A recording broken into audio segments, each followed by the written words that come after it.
One of the most important thing in life is to revisit the history. You want to go back to your childhood days and you want to see how awesome you look. History is important unless you're using your browser where you always want to delete your history so that no one comes to know what exactly you are browsing, right? Git is a source code management tool. When I say it is an SCM, the job of Git is to track what you have been doing in this particular repository. What files you have created, what files you have updated, what files content you have added over here. All those things Git needs to track. And Git is able to track this thing out when you are actually doing a commit into the branch. So a new command that I'm going to teach you today is called as git log. And what git log does is it tells you all the commits that you have done on a particular branch. So if I do a git log, you can see that from the start of this project, we have done so many commits. If I scroll down, you can see that this was the first commit, that is 3F0DA. Then the second commit was C4B, 6BE.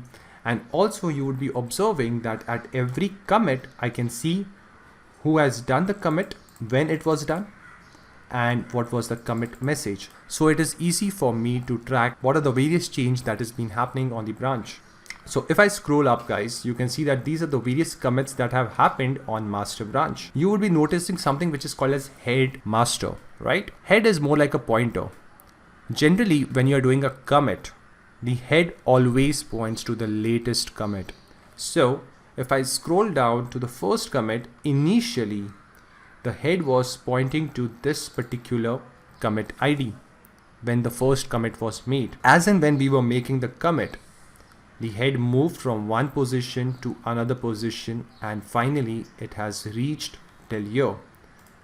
Okay, DE1BC. This is the latest commit that has been done on the master branch. Now guys, so you can observe the commit ID over here, that is DE1BC. So this is the initials that I'm reading over here, DE1EBC, and the head is pointing to this particular commit right now. Okay, if I clear the screen right now and let me do an ls, let's just create a new file over here quickly. So I'm going to call this as touch hi.txt, and then I'm going to do git add hi.txt. This file has been brought into the staging area, and finally I do a git commit -m. I'm going to write a commit message over here, created hi.txt.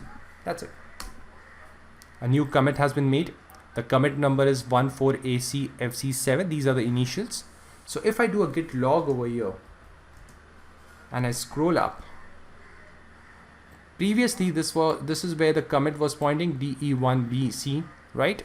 Now a new commit has been made, that is 14ACFC7. okay, these are the initials. You can see it over here, this and this, these numbers are matching. So this is the initials of the commit ID, and the head is basically pointing to this particular commit. So the head has moved from the previous commit and is now pointing to this particular new commit ID. So what does git log tells us? Git log tells us all the commits that have happened on a particular branch. So that's it for this lecture, guys. Thank you so much for watching the video. I hope you understood about git log now. Now I'll be seeing you guys in the next lecture, in which we will understand what are tags and why you should be using tags in your software development project. Till then, signing off is your friend and your mentor Jatin Sharma. Take care. Bye bye.